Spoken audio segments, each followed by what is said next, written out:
Wonderful. Good evening, everyone, and thank you for episode 5 of Nick at Night. I am here with three wonderful and extraordinary women that will be joining me tonight, and we are speaking on the topic of Black women in technology.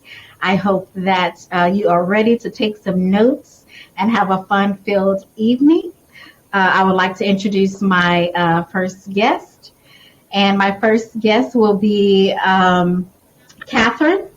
And Catherine is defined as a Black woman, a strong Black woman, who is a sister, an auntie, a niece, a friend, and a corporate boss lady. She's blessed to also be a mom and a wife, a mom of three, and a wife. Her quote is, "People put expectations on us to fulfill a story they created in their minds, but we are in charge of our own destiny, and it's our storybook to write." We must all remember, although many of us may travel down similar paths, all of our experiences will be different. My next guest, Angelia, is a seasoned innovator known for her transformative work in Fortune 50 companies, startups, nonprofits, and entrepreneur ventures. She currently holds the position of founder and CEO at COP Media, an innovation-focused idea studio dedicated to future data solutions. Angelia is also the co-founder of Pearls Girls Publishing and actively serves on the board as the development committee chair for Austin's Partner in Education. Furthermore, she is the co-host of Tech Aunties, a podcast exploring the future of marketing. And last not least, we have Celeste with us, who hails from Illinois and is currently residing in Texas. She is a 16-year industry professional and current experience leader with Dell Technology with online experience team. Outside of work obligations, you can find her volunteering with Girl Start as a STEM crew leader, as well as Girl Empowerment Network. She is a member of the local chapter of Delta Sigma Theta sorority, and she helps augment middle schools for learning for girls 11 through 14, introducing STEM and personal development. Outside of STEM, she's a very passionate about civic engagement and involvement. I just want to give a warm welcome to all of my ladies today. And we got some clapping to come on here. Awesome. Thank you so much, ladies, for joining me. And so we'll get right into it. So can each of you share your personal journey and experiences for entering the tech industry as a Black individual?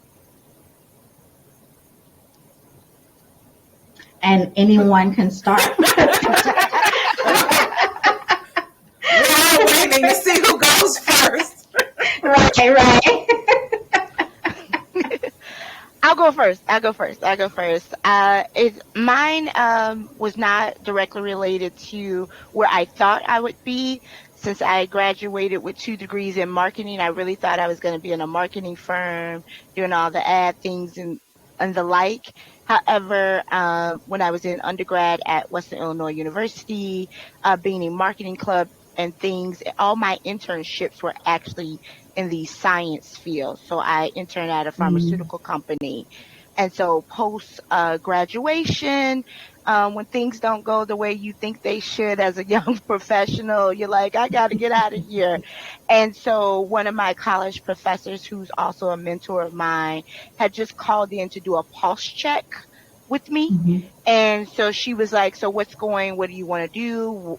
How can I help you? And so just having those conversations with Dr. Tripp, she introduced me to ASAP software.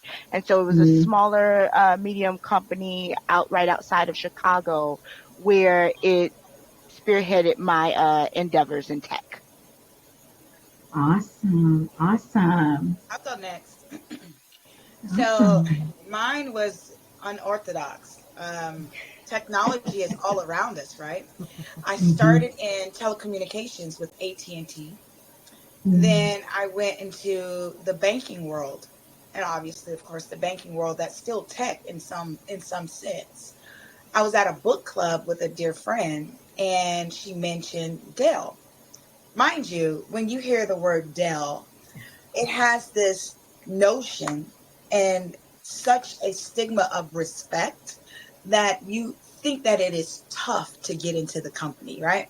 You think Mm-hmm. you have to have all of these amazing accolades. You have to, go through tons of schooling. You have to have tons of education and certifications and background to even get involved, right?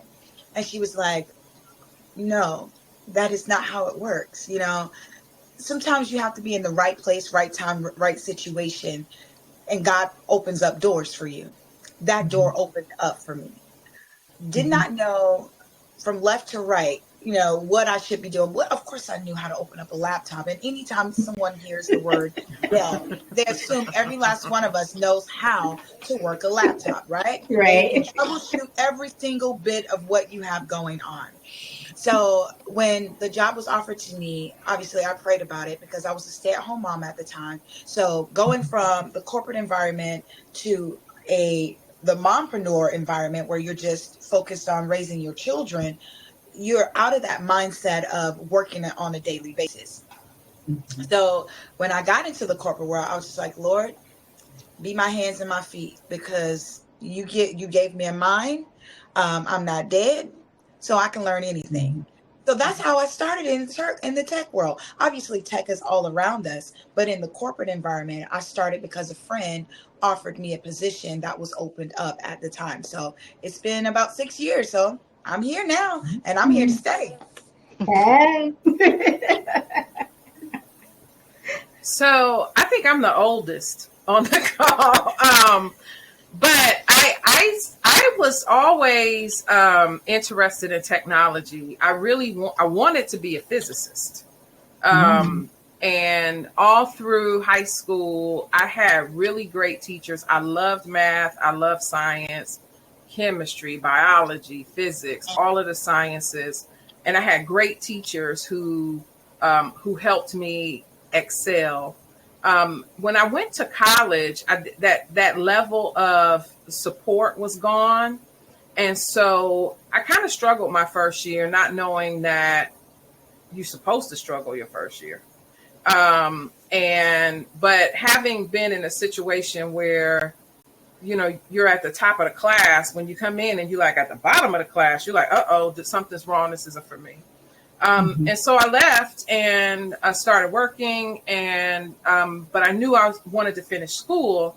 And at that time in Michigan, I could have gotten an engineering degree at night.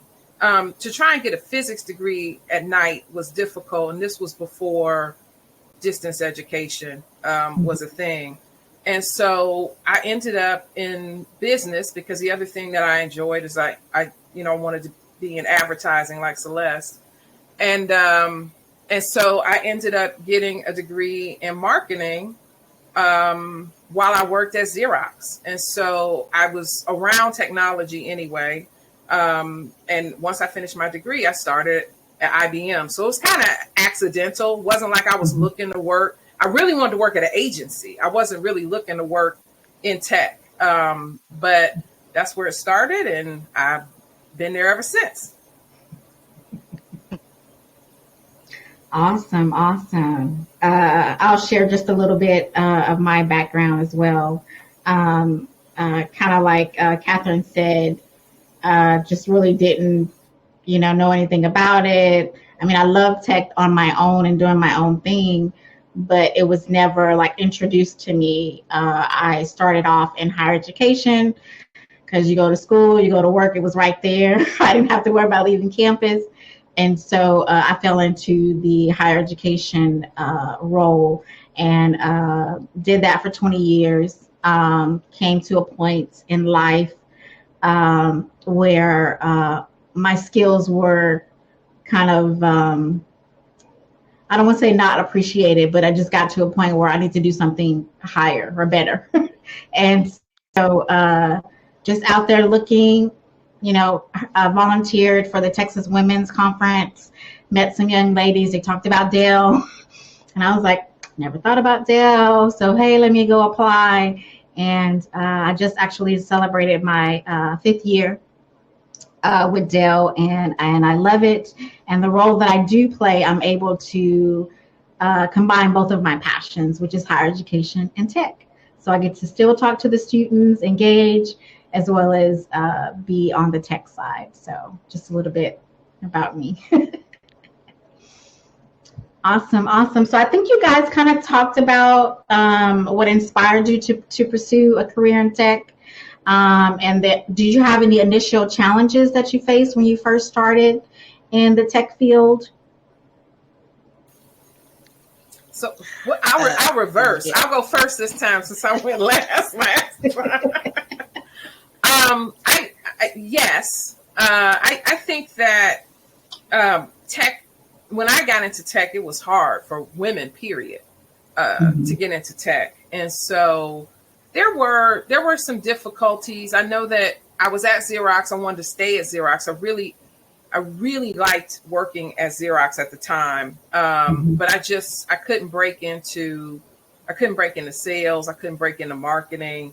I was in an admin job, and I just wanted to leave. And so at the time, we talk about these diversity programs, and we talk about them not necessarily being required. But at the time I went to IBM, they were hiring and they were working on bringing in more Blacks.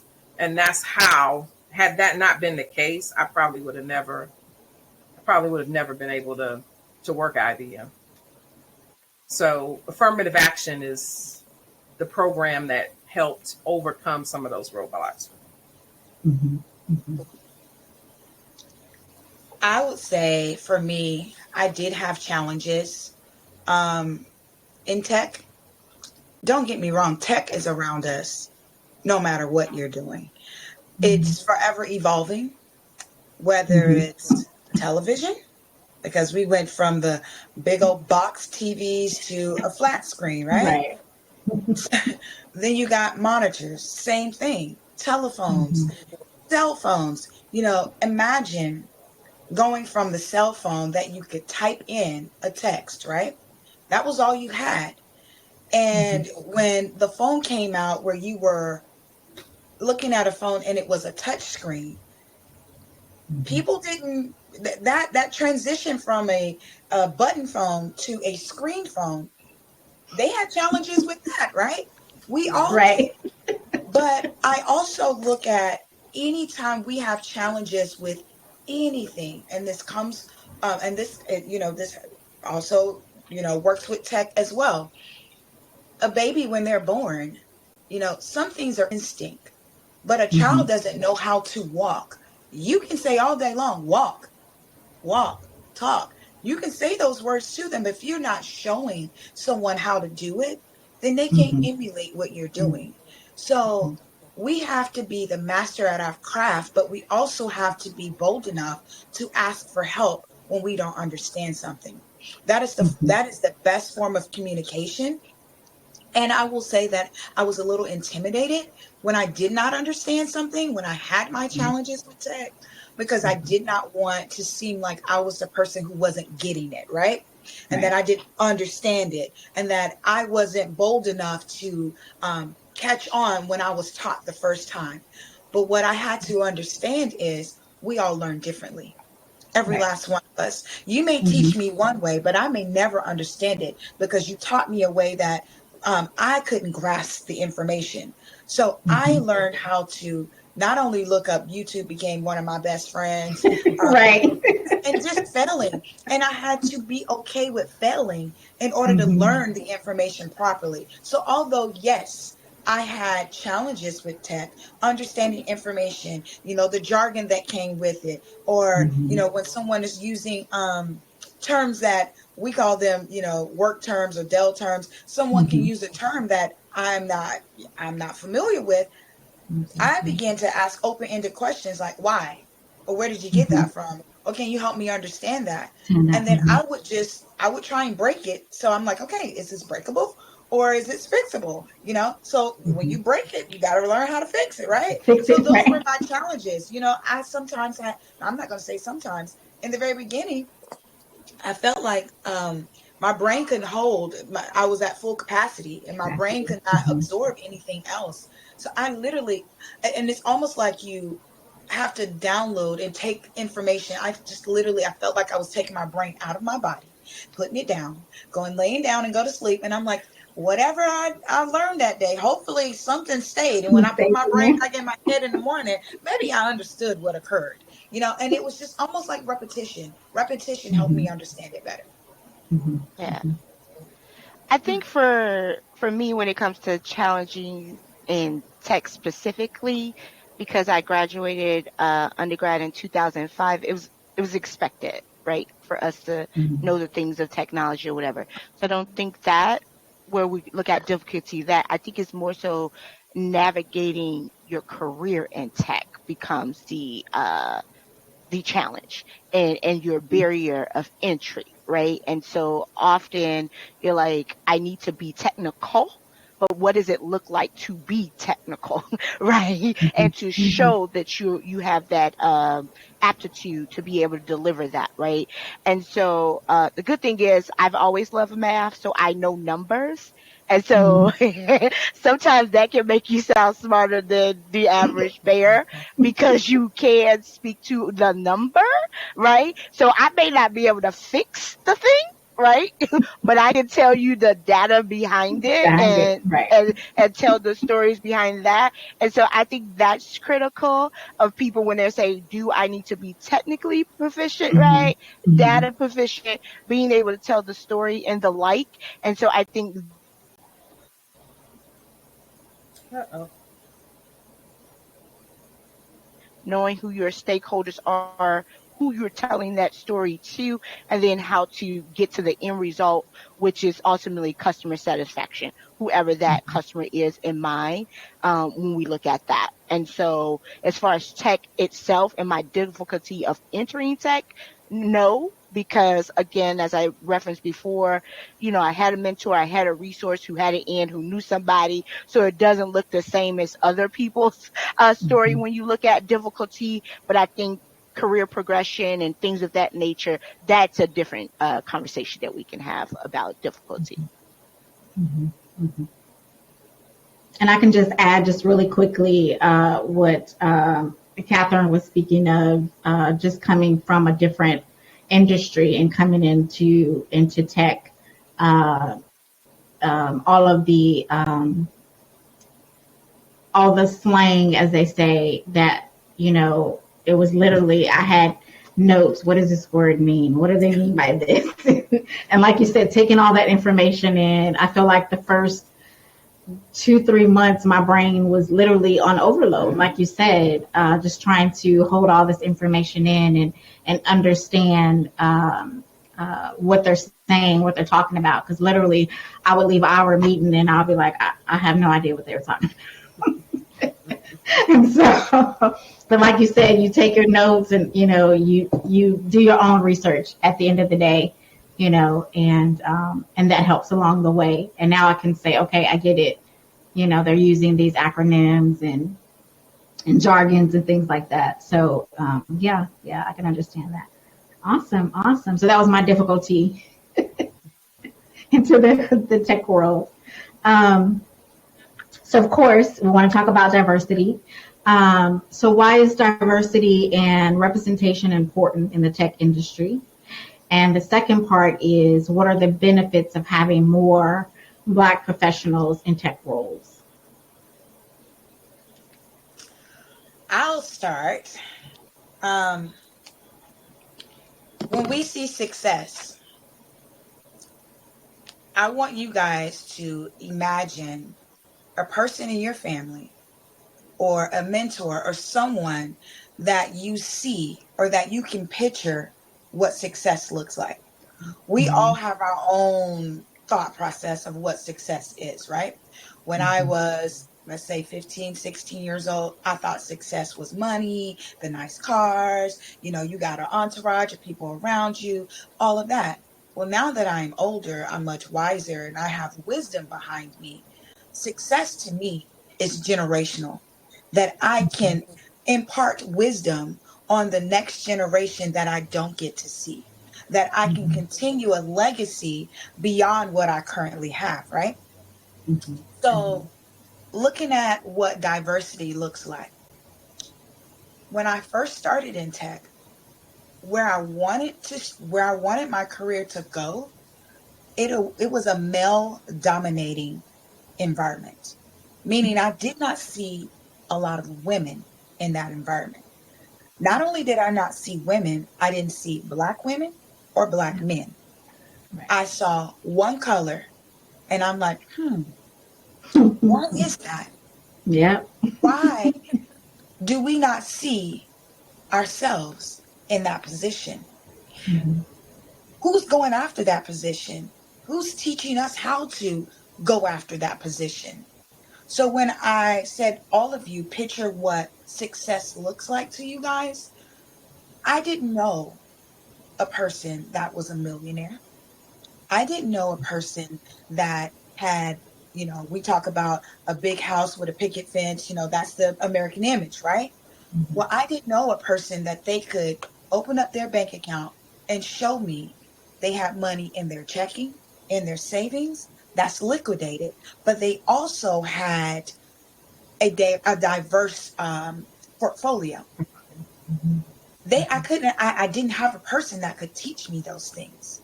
So when it came to tech, I also didn't have a person that I could emulate that had those Mhm. levels of success. So I had to open up my mouth and ask, all right, who is the subject matter expert in this Mhm. in this field? Who can Mhm. show me what success looks like? Who can show me what diversity looks like?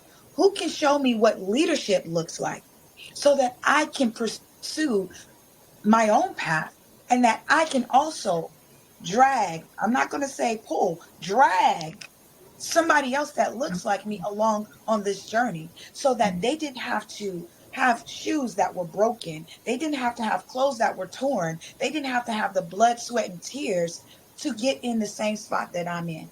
That they Mhm. can, even though they're going to um, work hard to get there, they didn't have to go down that same road. And I talked to people who I learned and I, developed friends and mentors who was already doing some of those things. And all we had to do was open up our mouths. So when we talk about what diversity looks like and the challenges in the tech world, we can't look at it as a problem. We have to be solution driven. Okay, just because we don't see it doesn't mean it doesn't exist. We have to make it exist. So, no, we're a long ways away from, obviously, all of us being there. But I feel like we do have at least a toe, at least a foot in the door of what in the technology world. We just have to continue climbing and not give up. So Mhm. I know, of course, I went kind of around that question, but diversity is important. It's important because the next generation, they're looking at us to pave that way. Some Mhm. of us didn't have somebody in front of us that was doing it for us. Some of Right. us are the ones that are paving that way. So I'll go next. I think for me and Catherine, you know I love you, so that was amazing. Um, I think it becomes a twofold. It becomes diversity in what we actually can physically and tangibly see, right? Where you Mhm. can say, I see a man, I see a woman, I see this, I see that, right? I see a person, them, they, other, right? But then also it becomes diversity of thought, right? That becomes critical when you say who's all around the room, right? If you have a group of people that all grew up in suburbia, two-parent household, always on track team or whatever the case may be. They have a thought on how they look at the world and how it is seen, right? Regardless if it is male, woman, black, white, Asian, right? You have that diversity of experience that they can say we unilaterally have that shared experience, right? And then you have that person who grew up in rural America, well, keeping it in context of domestic USA, right? That they too will have that experience of thought and say this is what the world should actually look like. Then you have inner city, right? Then now let's all come together at the table. And now we all work at, Angelique's company, right? And we work for her. And she then tells us to come out and reimagine how we're going to sell, right? Whether it's a good or a service, a certain product, right? And if all of us are not really represented, the rural person, the inner person, the suburban person, right? We are going to continue to output the same thing because it's a singular lens. So when it comes to saying, let's make sure Black women at the table, the reason why is because we need a different lens because the world is not just one dimensional, right? And so that's why diversity becomes important and crucial because it's ultimately, who is your consumer? Who are you trying to tell to consume your thing? And if they never see themselves in your product, right, eventually you're going to plateau as far as that buying power and that reach, right? And so I think when we say, do we need diversity, we need to look at diversity as twofold, not just saying check a box to make sure that we have a woman, make sure that we have a man and we have this particular man or woman, right? Because some people never went to college and they all work in industry, right? Excellent thought-provoking people that bring together new experience because they had boots on the ground. Then you had those who went the traditional educational right? They learned that side of the household. And then you have the people who crossed it. They started without it, then they went back, and then they were able to be there, right? So they have a different experience and lens on how we go out and be able to tackle a problem, to be able to offer it up. And so I think sometimes when we all say diversity, we just say, just put this person in a room. And sometimes we have the wrong person in the room because they can't speak to the thing that we're truly trying to solve. You want to go next, Natika, or you want me to go next? Look, go ahead, Angelia. Celeste was preaching.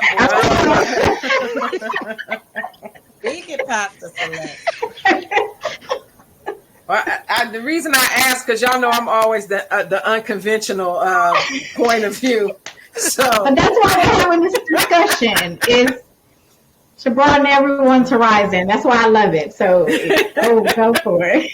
So I agree with what everyone said, but I think there's another dimension to diversity, equity, and inclusion, and that's the dimension that the system was never designed for us. And so we're trying to be included in a system that was designed to be the opposite of what Celeste talked about, right? It was designed to be this homogenous system and to force everyone to want the products, which one of my other pet peeves in marketing is that I think marketing has become manipulation, right? They want to force everyone to want what they think is the right thing. And I think entrepreneurship, and I've had to come to terms with the fact that I have always been an entrepreneur. I just take stints within corporate, to pay the bills, because entrepreneurship is a long journey and it's hard. And so I think we as diverse individuals, whether you're Black, white, male, female, Asian, have an opportunity and responsibility to build systems that work for us. And for me, that looks like entrepreneurship, right? Creating the thing that you guys are talking about. Like, so one of the things that I do when I try to partner with people is I am willing to partner with the most difficult person out there. And the reason for that is because I already know what I know, right? So if I want to do something better, bigger, more successful, then I want that contrarian point of view because then that allows me to stretch and to do something better than what I would have done on my own. And so corporate isn't like that. And so for me, it's entrepreneurship that says, okay, what system do I want to create? And it's hard. I mean, I can't, I'm not going to, it's supposed to be hard. And I think because it's hard, a lot of people say, we have these conversations, oh, I fail, oh, I fail. No, it's just a journey. You got to a specific point on the journey. For me, it was, I got to this point, I went back to corporate and I was like, okay, I ain't finished. Came back out of corporate. Then I got to this point. I was like, okay, and went back to corporate. But I was like, but I'm not finished. And I came back. And so it's this journey, and everybody's journey is different. Some people's journey, they out and one and done, right? They out and they build their corporation and they're off and moving. Other people, there's more things that they have to do and they have to learn, and that journey is a little bit longer. But I think until we build systems that are designed to be inclusive, we will just constantly be fighting for somebody who don't want us to open the door and let us in. Yep, she leveraging her surroundings. You hear that? She's leveraging. I love it. Look, got me taking notes over here. Like,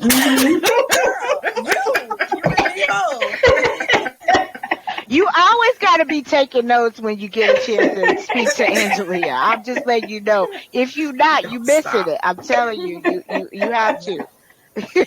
When you were talking, you reminded me of it's a song. It's like, the world is a rainbow with many kind of people. That's the song I thought about when you. Is that that's a church song, ain't it? Is that a church song? No, it's a. No. I guess it's like a kid's folk song. Oh, okay. Okay. mm-hmm.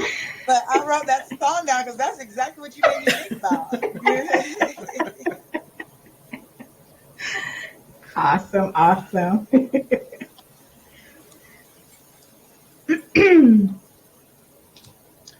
So, since we're talking about representation in the room, how can we increase representation of, Black and brown skin tone people in the tech world in both employment and leadership positions, even if they don't see us at the table? I say you got to start young. You know what I'm saying? It's very critical that sometimes we get into we only introduce young girls to this thing, right? Or we only introduce young boys into this thing, right? I think really, like, as we get older, we all become set in our ways. This is how we think. This is what this is going to look like.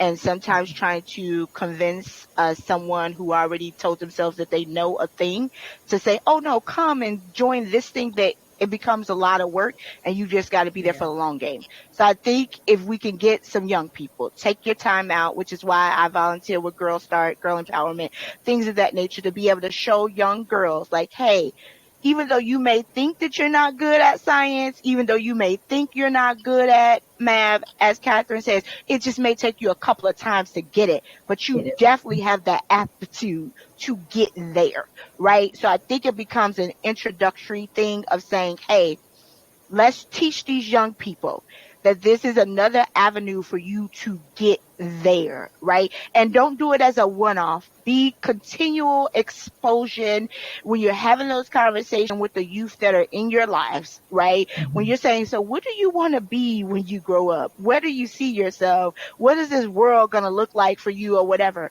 Start planting those little seeds to say, okay, if you're into gaming, let me show you how gaming connects to technology, right? I know you want to be the next podcaster, right? But we know that podcasting today is not the same as yesterday. So how are you going to elevate it for your tomorrow? And so how are you going to use technology to help elevate your platform to get there, right? So don't tell them, no, you can't be that thing, but let's help them elevate it and see it from this thing called technology and say, how could you bridge the gap between the things that you love, and then be able to, elevate it a little bit more with our respective wisdom, right? And then us be teachable to them, for them to say, okay, well, Mhm. this is what I see, auntie, this is what I see, mom, this is what I see, person, in my environment, and this is why I'm not getting it. And then just really truly being real advocates for our young people. And then when they're looking for internships, right, whether it be high Mhm. school internships, Mm-hmm. college internships, right,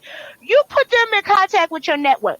Stop Right. letting these young people struggle to figure out how they can get in the door. So if you're using Ladders for Leaders, right? If you're using Girl Start, if you're using whatever to be that barrier entry for that young person in your life to know of these different opportunities, do that. When I was in high school, the reason why I was able to get an internship as a senior in high school is because there was a partnership with that with that company in my Yeah. local high school, and those of us that was in school and we said we want to do this, they was like, well, let's make sure you kids really want to go in corporate America, so let's give you a little taste of what that would look like to intern, not at your local fast food restaurant, but in corporate America. But know that this is going to be required of you guys when you go there. So you're going to have to dress like this. You're going to have to do this, blah, blah, blah. Mhm. And so that made us, some of us said, okay, I think I still like this corporate thing. But then also let some other people say, no, Mm-hmm. Mhm. I Mhm. don't Mhm. want to be in that structured environment. So I think if we can introduce early on, right? Mhm. Let people try as much thing as they can in this thing called technology to be able to figure out what they want to do. And then those who do want to pivot, right? So we do see people are Mhm. pivoting from education to tech or whatever. Be transparent with them, right? Right. Understand what this pivot is going to look like. If you're pivoting from private to public sector or vice versa, understand that there is a learning curve, which means your Mhm. network and your networking game is going to have to be strong when you're trying to do those transitions. Mhm. Mhm. I want to. This lady Celeste over here also. Um, she talked about the little people, but I have seen her with college students at Dell, driving them to be excellent in areas where, because when kids come from these, young people, they're not kids, when young people come from these major programs like UT and Cornell, right, the big companies always pulling from those companies, and Mhm. then the plan to go to HBCUs to try and diversify, they bring in these HBCU students. Well, they don't, the HBCU students don't have the same level of interaction at that level. And I have watched Celeste pull in these young people. She was teaching me, I was watching her pull in these young people and say, nope, that's not the way you're supposed to do it. Let me get you straight, because you gonna stand toe to toe with with the people from Princeton Mhm. and Cornell. They're not gonna look at you talking about some, oh, they came from Howard, they not no good, or oh, they came from FAMU, they don't know what they're talking about. I have seen her have some of these young people go into these meetings with these executives, and they come out and they have some of the best responses because of the work that she does with them, that she's not technically paid for, right? Mhm. She's not paid for that. And so, so I think a lot of it has to do also with us being willing, if we really want to make a change. Unfortunately, it's a lot of stuff we have to do that we aren't compensated for. But we do it because, to Catherine's point about the legacy in the future, we do it because we want them to have a better entry into this system than what we get. Ain't no need me touching on it. Celeste already prepared the table for us. All we needed to now is just accept the blessing. Everything she said, I was writing it down. I was like, basically, she said, if I said all I'm doing is saying a couple of words that are different, she agreed. Every touch point that I wrote down, she already talked about. So no need me touching on that subject because that's how you increase it. Everything she Mhm. literally said. And we just Mhm. have to make sure that when they come, they have the support. Yes. Mhm. Everything she said. Mhm. So Mhm. ditto. I piggyback what she already said. And what Angela has already said, what they said, I agree with. That's how we diversify. That's how we increase Okay. Okay. for our people. They got to see Mhm, us do it. mhm, mhm. And so maybe offline, I'll ask a question about the role that I'm in now as far as recruiting diverse talent, and how what that looks like when they say diversity. It's something that I'm struggling with. So we'll talk Do about that do you want offline. to do that offline? I do have. Okay, wait. Oh, we Let can me. talk about it now. We We can talk make about this. it now. I know it makes this a juicy podcast here. Um, So, I will say this. I think sometimes when we interview young people, it's not the same kind of interview. When I interview black and brown young people, I don't interview them the same way that I interview non-black and brown young people. And that's not to say that someone who is not black or brown, it, it's not that I don't give them my all. I mhm, will, but I find that they have a lot more confidence. They will show up and they have built the Sistine Chapel when they come into the interview. mhm. Our people come in apologizing um, about all of the stuff that they didn't know they could do, and they sorry. I mean, I feel like just from the moment that we touch them, we have to lift them up and let them Mhm, know that they can do this. That's just mhm. that's from before they get into they got into the interview. Let's get them in, and then when they get there, let's support them. Like, here's my Right, phone number. So when they right, hire you, right? When they hire you, you call me, right? exactly. Mhm, Don't sit there and think that you can't call me. You call me. And then mhm, the other piece is that sometimes we know people who don't think they ready, mhm. and you go get them. So I have had the opportunity to go get someone who's like, well, I don't think I'm ready for this job. I'm like, well, we gonna get you ready because because that's what they do.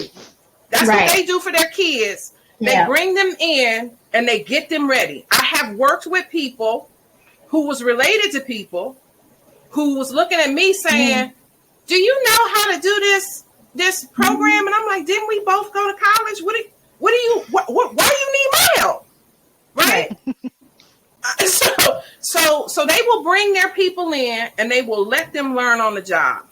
And so I feel like we have to grab people, Mhm. to Catherine's point, drag them in. And when they Yeah. say this ain't for me, we be like, okay, well, let me understand. Is it not for you because it's really not for you?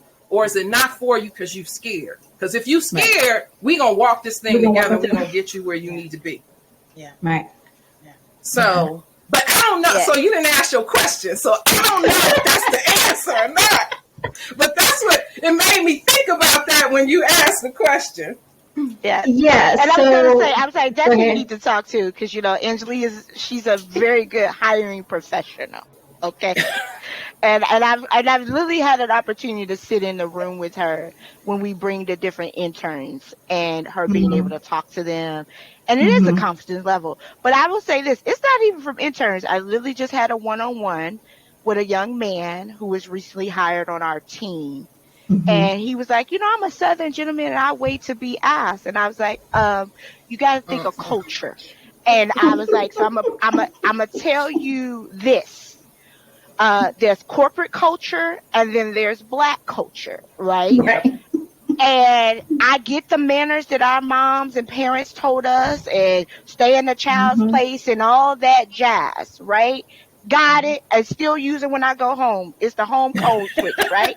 Right. Uh, but we, I still understand my place when I'm with the family. Right. But in corporate America, right, you need to come in and act like the European American man. You Yeah. need to channel your inner European American. And you need to know what you know. And then, even if you don't, fail fast, admit it, say, hey, Lee, I didn't know Yeah. that. I tried it, it broke. But guess what? I'm already talking I'm to in Catherine charge. and I'm talking to Hmm. Nikki and I'm already doing this instead of saying, oh my God, I didn't know. And you so focused on the fact that you failed. No, no, no, Right. no, no, no. Mistakes Hmm. happen. We are all human. So, yep, admit it before somebody else try to call you out. That is my biggest Exactly. thing and the biggest thing that I've learned since being in tech. Don't let nobody else tell your truth. Right? Don't let Yep. nobody be trying to put you on blast and, oh, those numbers are not right, Celeste. That is so wrong. Let me already tell you, oh, that box that is green, it actually was supposed to be yellow because I got the data before I got in here. So, yes, the slide that you see right now, it is not. We already ready to update it before you get here because somebody is ready, whether we in the room or on the Zoom or whatever, to call out that your thing is not right. So let me go Yep. ahead and tell you now, I already saw that it was wrong. And now that evens the playing field for somebody to try to, double down that you got this person in the room that did not know. Nope, I already knew what you knew is wrong. Yes, I said it was 200 basis points, but I really meant 20. You know what I'm saying? Like, and, and you catch it before somebody else catches it. Or if they do catch it before you acknowledge, you know what, you're Right. absolutely right. And the data that I used, however, yielded this. But based on what you called out, I'm going to look at the data source that you pulled to validate that we're both correct in what we're putting in front of these people, right? So pivot, reimagine the language that people try to use against you. Yep. That's excuse driven, not that's being resolution driven, not excuse driven. You said it. Yep. Hmm. Yep. And I often see, and I know we're pivoting from the your script that you had, but we talk about, if we're looking at the biblical side of it, we talk about faith and favor, right? Favor Hmm. is God opening Yeah. up doors that no man can ever close for us. That God has already, He prepared the table. Well, actually, we have to prepare our own table. God is going to prepare the meal for the table, but we got to prepare the table in order for the meal to happen, right? So when Hmm. we look at qualifications and us not being qualified for something, oftentimes God puts us in a room, even though we're not qualified for the position, but God called us qualified when somebody else called us unqualified, because God already instilled in us the talents and gifts that we were already going to have in this world. All we have to do is hone in on those gifts. And sometimes we just need somebody to sharpen our iron and sharpen our Hmm. gifts for us so that we can show them the talents and gifts that we already have. So Hmm. oftentimes, even though we look at it and we see the small picture of tech and we see the challenges that we have, and we see that, we need diversity, and we see all these things, sometimes we just have to look at what we already have in front of us. And that, even though we may not see ourselves, we look at a telescope, although, we see the vast world and it's huge, right? Sometimes we have to look through that small telescope and like, okay, this is all I get to see. So how can I navigate what I can see and help somebody else navigate through their eyes and through their lenses too? Celeste talked about that. Angelia, you talked about that. Nick, you already talked about that as well. So we all have that same thought process. We just process it maybe a little bit differently to the people that we're reaching out to. But support is support is support is support. However we look at it, it's support. When we smile, when we look at the face of those that are around us, we do. We talked about emulation. Angelia talked about that. We talk about young people. Actually, I'm not going to even just say young people. There are people who are out of the corporate environment or work environment, and they are in their 40s and 50s, and they don't Hmm. know um, the professional way of doing things because they've gotten so Hmm. used to the world way of doing things. Right. They forgot how to fall down this small narrow path, right? So when they get into the corporate environment, they are a loose screw. Hmm. Let's just Hmm. call it what it is. They're a Hmm. loose screw. They walk in, they loud, they boisterous. They don't know to be on time for certain things. They don't know when we talk about mannerisms. Some Hmm. mannerisms, when you see them, like, oh my gosh, I can't believe they're acting that way. Well, somebody got to teach them, right? So sometimes we Yeah. have to be taught even at the age we're at, because Hmm. we have this preconceived notion that we are expected to know certain things because of age, right? Or because we were supposed to know these things. But we also, even at our age, are still learning. We're still learning. We're still growing. And technology, some of these kids, they got it in the bag. My Mm-hmm. kids can show me on my phone, and I hate Mm-hmm. it when they do this. I ask them to show me something, and this is how you do it. You see it? No, I did not. Oh my gosh, why Yeah. don't you understand? First of all, you showed me 10 steps and you didn't Right. understand. But can you imagine? We do the same thing when we trying to teach them. Mm-hmm. We know in our Mm-hmm. head the steps, but we don't show them step by step how to I do it. still. Mm-hmm. So, all of what you're doing right now, Nick, somebody is writing down these notes. You are Mm-hmm. now opening up a pathway for someone who has lost their path, who has lost their Mm-hmm. vision, who has lost their understanding that they think this is the end, that they don't have any Mm-hmm. more learning in them. But as long as we are walking, talking, we have, a mouth to breathe, well, a mouth to speak, a nose to breathe through. We can do anything. We're never too old to start over. Mm-hmm. There are, Yep. what's the lady, Betty Crocker? She was in her what, 70s? 70s. She Mm-hmm. was in her 70s. What, when she wrote the Um, cookbook? yes, when her Mm. success happened. Yes, Happened. ma'am. Mm-hmm. We are never, if you look up some of the most successful individuals, they didn't start success at 20, at Mm-hmm. 30, at 40. Some of them started at 50 years old. Mm-hmm. So we think, oh, this is hard. This is difficult. I'm telling you, I watched a TikTok from Angelia. I was so impressed by what she was saying on there. I'm like, well, dang, I feel bad for not even reaching out to her. A matter of fact, I'm like, I'm going to be talking to her today. But we do it often where we see something Mm-hmm. online or we see a person and we don't take advantage of the knowledge that they have because we sometimes want to seem like we have the leverage or the power behind ourselves when sometimes we Mm-hmm. just have to humble ourselves and say, look, Right. I don't know. Can you Yep. teach me? Teach I'm Don't me. not you too think old Mm-hmm. to that's the learn. culture that we get taught though? That's corporate culture. Don't And you think? I Angelia, think it's twofold. Actually, I don't even think it's just corporate culture, Angela. I think it's family culture. There's something that Mm. everybody be Mm. trying to have pride in saying they did it themselves that I just don't understand. I don't understand why everybody want to start from a sum zero. I don't. I Oh really yeah. don't. I don't understand why everybody, I just got to get it myself. I did it myself, right? not And me. everybody wants to have pride and to be able to say that they did it themselves. So, The Angelique, macaroni and cheese, they did it yes, themselves. that's it. Like Angelique is a subject matter expert. She spent years of being able to cultivate a thing, right?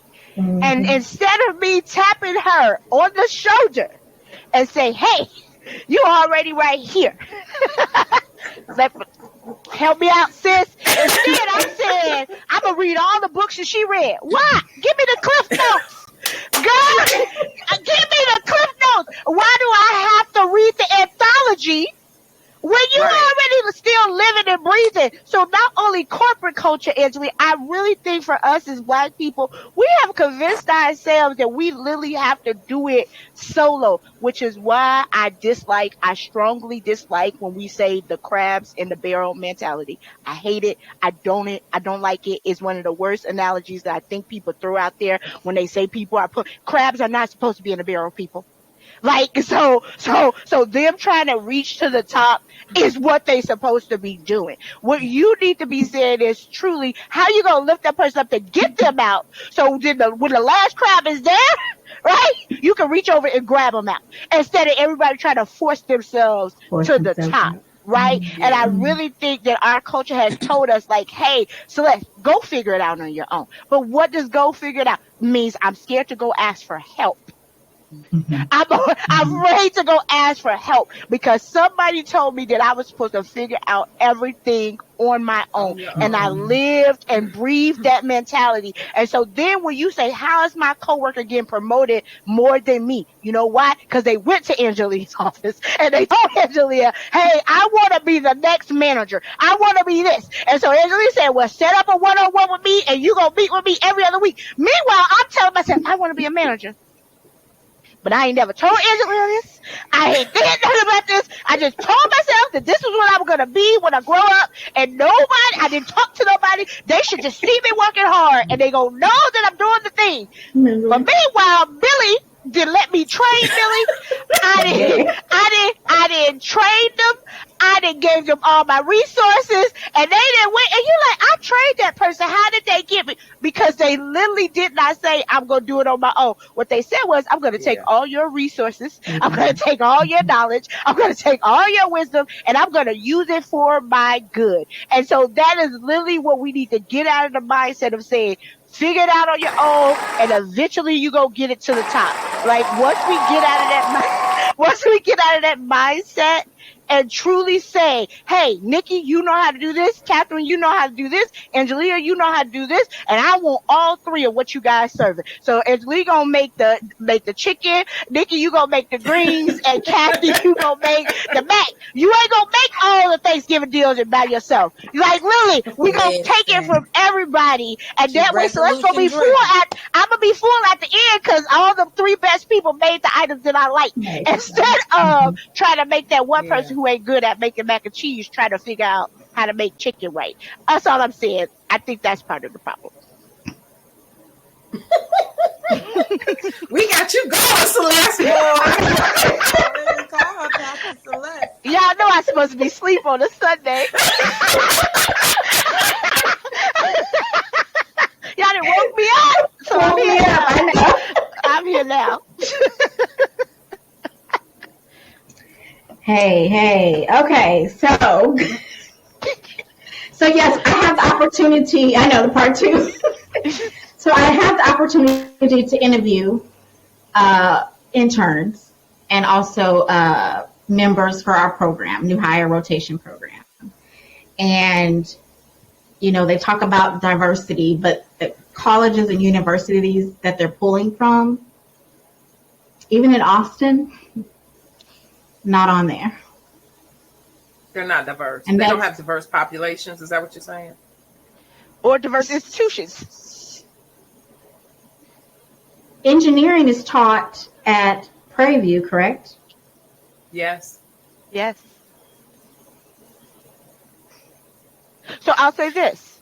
So even though it's not on your list, because as Angelia told us earlier, sometimes we got to do things that we're not paid for. Not supposed to do. All I'm saying is there's an open house at a campus. Nobody ever stop you from wearing your polo at that university to go walk that yard on the 3rd, whatever, and go talk to them kids, and then tell those kids and to tell that, that director of educational development and pipeline at that university, college relations, that's what I was looking for, to be able to help them do that so that their name can get on the list, right? Sometimes we got to go around how the system, as Angelia said, that was never meant for us to be brought to the table, right? Because what we'll see is we'll go to the same institutions over and over and over again because you think that's the only place where they can get good quality people. So Angelia had mentioned some of the other institutions. Everybody know those by name, but there's over 100. Yeah.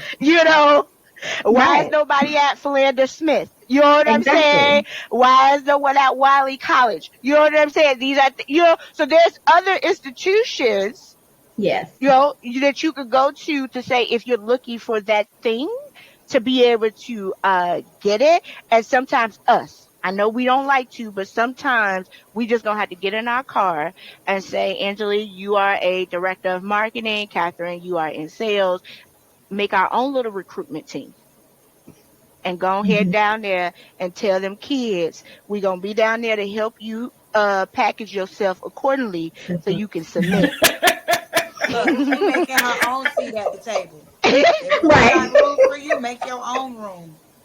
Right. That's the only, I think that's the only way. But I will say this, Nikki, and this is my concern, is until we get them to put those schools on the list,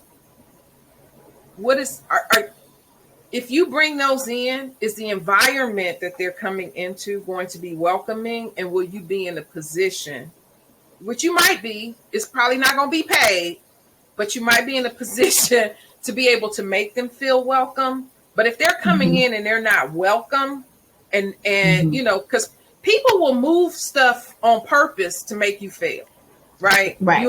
They Exactly. don't get Exactly. invited to the right meetings. They don't, Mm-hmm. and they're like, and they feel lost. So Mm-hmm. if they're not, if those schools are not on the list, and those people come in, and there's not an environment that's welcoming for them, you may have an extra unpaid job.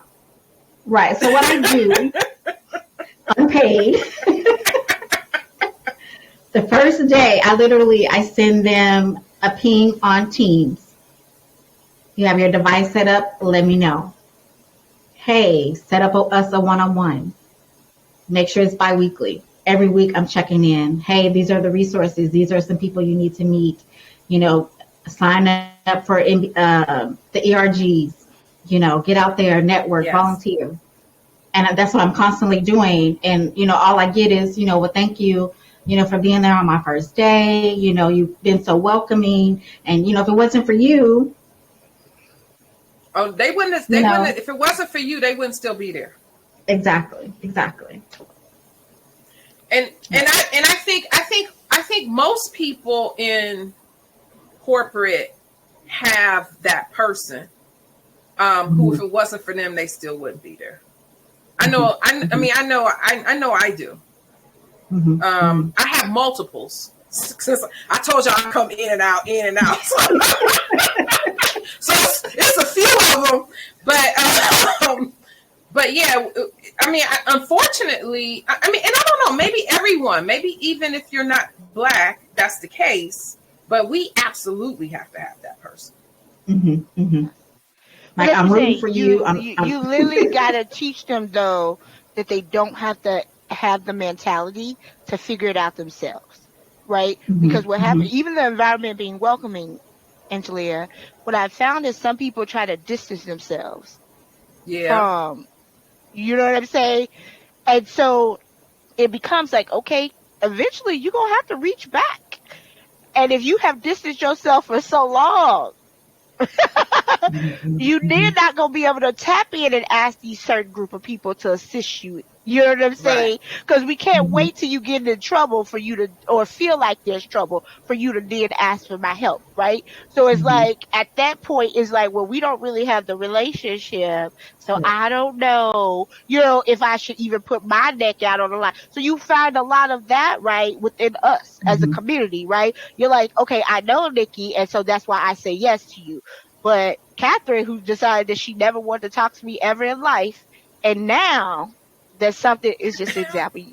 Now that she's here, now she won't me, but I seen her in the hallway and she would never say anything. And she would always run to the other side when she see me because she didn't want to be associated with that type of blah, blah, blah, blah, blah. You know what I'm saying? And Mm-hmm. so we got to get ourselves out of that as well. Because Out at of the end of the that. day, we all Mm-hmm. in the same space. And Yeah. quiet as a kept, they looking at us all the same. So it don't matter if Right. yours came from Cornell or not. Like at the end of the day, like so it becomes one of those kind of things of when we're saying try to Mm-hmm. really bridge that together and helping those young people or those transitional people into the space or whatever, making sure that they understand like we in this for the long game of a relationship. So don't Mm-hmm. try to use me when you feel like, oh, come help me, but just keep it consistent. And then that Yeah. Mm-hmm. consistency allows me to be able to, again, call Catherine, call Nikki, call Right. Angelia to say, hey, this is where I'm falling short. This is where I'm not hitting. And then we strategize, we get the whiteboard together, and then we try to get to a solution that you feel comfortable with, right? Because ultimately you still in charge of your career and what you want to do, Mm-hmm. but let's help you get to a position where you feel comfortable. So outside of day one, what does our relationship look like at day 30? And if Yeah. there's a Mm-hmm. drastic difference, then you Right. understand that now your network has really gotten slim. Mm-hmm. Mm-hmm. Exactly. Exactly. That's why I tell them to set up a recurring one-on-one biweekly, and we're going to continue it until you're done with this program, and then we're still going to keep in contact. Yeah. So yeah, yeah, definitely, definitely good points. So I guess we're talking about mentorship and support. So how important is mentorship, in this journey for us? Go ahead, Catherine. Catherine look like she got something to say. Um, Mentorship is very important. I strongly believe that every person should have a coach and a mentor.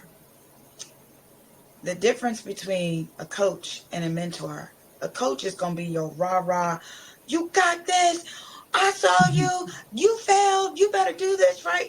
That's going to be your person that's going to be in your face. That's going to be your accountability. That coach is your person that is like, that got your back. Your Mhm. mentor is going to help navigate and help you explore and hone in on your career.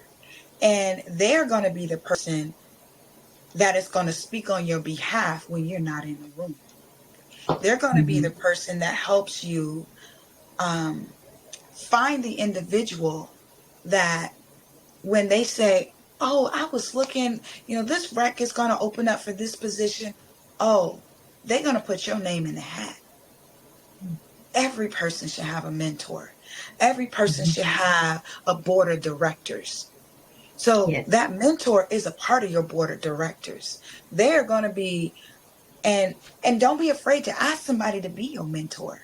Interview many of them, because Yep. you can have a mentor that is career provoking. You can have Mhm. a mentor that is helping you emotionally. You can Mhm. have a mentor that is helping you dress appropriately. And you can have a mentor that is helping you leverage your surroundings. Meaning, now I know who Celeste is. Now I know who Angelia is. Now I know who Nick is. Now I know who Pete is. Now I know who Billy is. They are introducing you to a ton of people. So you have Mhm. not only your network, but their network. Mhm. So I didn't think in the beginning that it was important to have a mentor. But when I started interviewing and having one-on-ones with individuals, and I felt like we had a connection, I would tell them whether or not I wanted them to be my coach, or whether or not I wanted them to be my mentor, or whether or not I wanted them to be a part of my board of directors. So Mhm. when there is space at your table, that you got a seat for me. So it's very important. Yep, it is. Ditto. Go, Angelique. Go ahead. Go ahead. So no, I agree with everything Catherine said. I I I want to one of the things I want to talk about when we came on here today is I think a lot of times because of our culture, and I think I'm the oldest person on the call. So the culture I came from is a little bit different. Not completely, but a little bit. Closer to, you know, Jim Crow than the rest of y'all are. But um I think we have to start understanding the assignments that we are signing up for. And if you don't Mhm. understand the assignment, don't sign up. And and if you're going to be someone's mentor, you have to be willing, no matter what, to bring their name up in the room. Their mentor, their sponsor, whatever, right? Whatever words you want to use to talk about them, you have to be willing to bring their name up in the room. Because if you aren't, then you're not really doing you don't understand the assignment. Mhm. And I think there are too many of us um, who are afraid when we get into those rooms to say somebody who looks like us name need to be on the list. And I will Mhm. say this: sometimes it's dangerous. It puts you in a precarious position. But my point is if you're not willing to take that risk, then let the people know that you're not that mentor, Not always so on. that they Mhm. can go find one who is. And so I think that's the only thing that I would add on top of Cap, because I think all of us can be mentors. It's not just like, this group of people up here are all the mentors. All of us are Mhm. mentors, For on to her point, different. There are different things we each do. And whatever level you're on, even if you're not in the room with the VPs, you have to be willing to say, if we're working on a project and they're like, oh, we need somebody to project manage this. You're like, oh, I've been working with Suzette, Mm-hmm. and Suzette or Shaniqua or whatever wants to be on the project like this. And we need to go and we need to at least ask her. But I think a lot of times we're afraid to do that. And that is one of the reasons that more of us don't get ahead, because when the ones of us who know what's available, we don't put their names on the list. We don't even mention them. Yes. Mm-hmm. And that's key, that pipeline, right? That pipeline of when I say, Angela, I want you to be my mentor, is not just to have a B fest, a complaint fest Yes. of me telling her everything of what's going wrong, and then she's validating my complaints, and then we go on, right? Being able to redirect, because we're talking about professional. Now, my personal mentor, yes, we can do all that in Right. my personal life, but professionally, if we're saying, even in entrepreneurship, right? If you're gonna help me in this entrepreneurial game, right? And how to set up an LLC and do all these and make sure I have the right accountant and make sure I have the right lawyer. How do I look up all these different things or whatever? You need to be able to give me those resources, right? Instead of, again, figuring it out all on my own. Because that was the whole point of you being my mentor in the first place, is not to validate what I feel like I already know, but to stretch me. Right. So, for me, I used Better Up. I had this professional development coach, and she literally, each session, she would just literally start out and say, Celeste, what do you want to accomplish today? Right? Like, let's deal with the today of it all, right? And so the first 5 minutes, she'll let me give her the debrief or whatever. She's okay. Now, what part of that can you control? Right? Okay. Mm-hmm. Now, this is the part that you can control. Now, in that, who can assist you? So we start adding people's names and positions and resources to say, this is how we can solve for X. Right. And so at the end, it became more meaningful than me just having your traditional saying, okay, Celeste, what's happening? Whatever. And then I tell you, then you say, okay, is there anything else you would like to talk about? And if I say no, then now it's done. So I don't really Right. like those type of one-on-ones. It's like, okay, like, are you trying to help me, or if this is a checkbox? Because if it is, we could just save each other in 5 minutes, Right. And so I think that's the thing that everybody needs to understand too. Like, sometimes we say have a mentor, but like, let's really set realistic expectations on what mentorship is going to look like. And like Angela said, we using all these different acronyms these days. Get you a sponsor, get you this person, get you that person. As far as I'm concerned, everybody needs to be saying Celeste is good at something. Like you in the room that I'm not in, you need to be telling your peers that, hey, you want her on your team. Like, seriously, like, don't make it specific. When they talk about, I think we need to have X, tell them she can figure it out. That girl picks it up quick. I don't care what it is. And then come back and tell me that you told somebody, then we gonna make you tell the truth. We gonna get me ready for your statement to be the truth. That's all. That right there. Yes. Yes. Yeah. Exactly what it is. Exactly. Yeah. Yeah. Awesome. Awesome.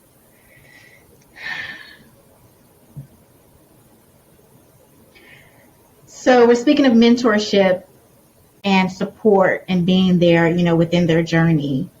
What advice would you give to Black and Brown individuals who are looking to enter into the tech world?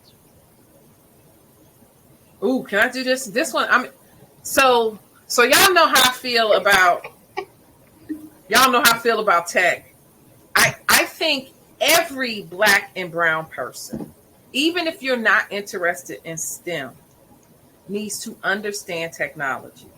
There are a few industries, that don't have a technological component. Just a few. And so if you don't understand technology, you are relegating yourself to being in positions where other people determine the solutions and you just implement them. And I think that's comfortable for some people, and that's comfortable at certain points in your career, right?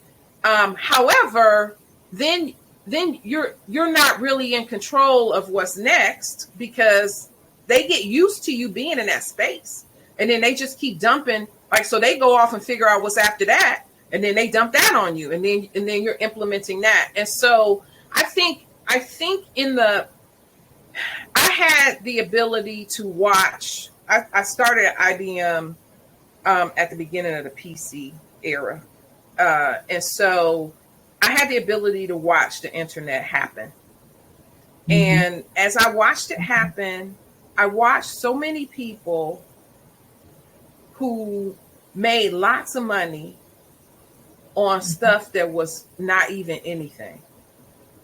Like they were creating stuff on the internet, and it was because nobody understood it, right? And I remember I worked at IBM one time, and they hired this guy, nice guy.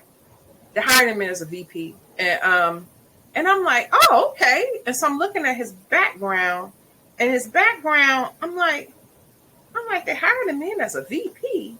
Well, he had created 3 internet businesses, none of which were still online. This is back in the 90s, the 90s, early 2000s, none of which were still online. And as you looked at the sites, you couldn't really understand what was going on. But he had sold them for money. Like, I don't even know how much money he had made, but he was well off. I don't think he was rich. He had sold them for money. And he had built this persona that he was this big time entrepreneur, and they made him a VP. Nice guy, didn't necessarily have the skill set, right? He knew how to work in the rooms with other people. I think over time he learned the skill set, but he didn't have a skill set coming in. And so my point is that we are in this era where the bar is still low. Everybody and their mama, every product you talking about got an AI. You know, this is AI driven lipstick, right? They AI washing everything. and so if you are trying to get into tech, it doesn't necessarily mean you got to work for one of the big tech firms. You literally can go work for the makeup people, right, and figure out how technology can help the makeup people do a better job.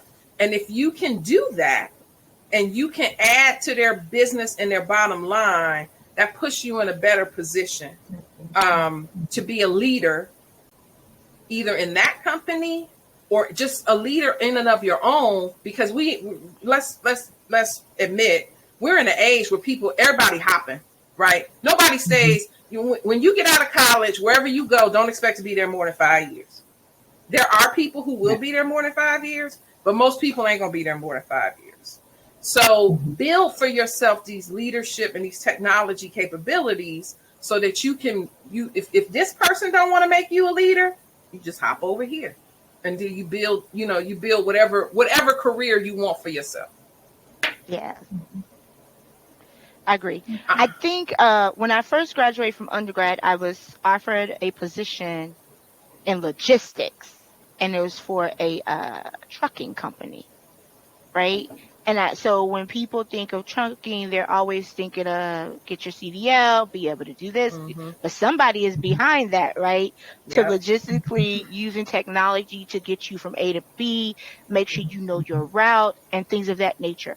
And so I think what Angela is saying is critical, that sometimes we're only saying that computer. It is so much bigger than when we're saying that. So that's why I used a thing earlier, yes, saying about you want to go into animation, right?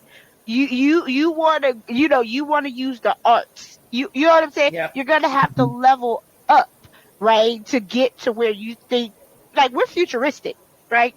And we're global, right? And globally, we need to compete. And the way you're going to compete is through this thing called technology that tries to level set us all, right? And so again, some things are going to come easier to you than other things, but lean into the thing that is hard because you already know the other thing. So like, let's Mm-hmm. actually try to lean into the thing that you find difficult instead of running away from it. So again, for everybody who says, I hate math and I don't know when I'm going to use geometry and I don't know when I'm going to use trigonometry. I promise you, when you start trying to do some coding and the like, you're gonna say, I remember A plus B equal, and then so it's just being able to wire your mind in the way that doesn't allow you to put down certain things, because then you limit your opportunity for success. And you see how hard it was for them to raise the minimum wage. So if they take 50 more years to raise minimum wage, Yeah. we're gonna have even more unhoused communities. And so to make sure you don't become unhoused, you gonna have to use this technology thing to help Right. bridge your skill set. Yep. Y'all see my environment change, Yes. right? Yes. It's called children. It's called children with things they have to Mm-hmm. do. You have to make sure they get to where they need to be and do what you got to do as Right. well. I'm telling you, moms, women, parents, uh, anybody can wear multiple hats. So this is my multiple hat wearing. So my advice for not just young people, but anybody who wants to get into tech, it's basically what Angelia has already said, as well as Celeste. Leverage your surroundings. God calls the qualified and unqualified. You talked about STEM. You may not have said the words exactly, and Julia said it, but when you talk about STEM, you talk about the science side of it. You talk about the technology side of it. You talk about the engineer side of it. You talk about the mathematics side of it. All of those things, when you put it together, I promise you, there was a program my kids did not want to go to. It was like, Mom, it's going to be boring. I don't want to go to that, right? And I said, I promise you, it's going to be so much fun. You're going to learn so many things. My kids got there. I promise you. They were like, well, Mom, why are you picking us up early? So, what Celeste touched on, the basics. None of us want to learn the basics. When we had to write cursive, the first time we had to learn our ABCs, we had to learn our numbers, we had to learn our letters. It was boring, right? Even if we learned it in song, it was boring. Until we learn actual words, dog, cat, monkey, goat, until we learn how to write in cursive, until we put the colors together and we made a prism, until we learn that, when we learn our colors, we know how to match our clothes. We learn why the basics were so important. That is what we have to teach them, why the basics are important. We're teaching you the fundamentals so you have a solid foundation. A solid foundation cannot be cracked. A solid foundation cannot be broken. A solid foundation can get you to any avenue you want to go to. You can't Yeah. you can't get to the next street if you got a big old hole in the first street, right? That's just logistics. Unless you put another board over it or you put a bridge over it, or you got a river going across it, that's the only way you're gonna get through it, right? You Yep. can't get over it. You can't get around it. You got to go through it. And that's anything in life. Anything in life. We're talking about life skills now.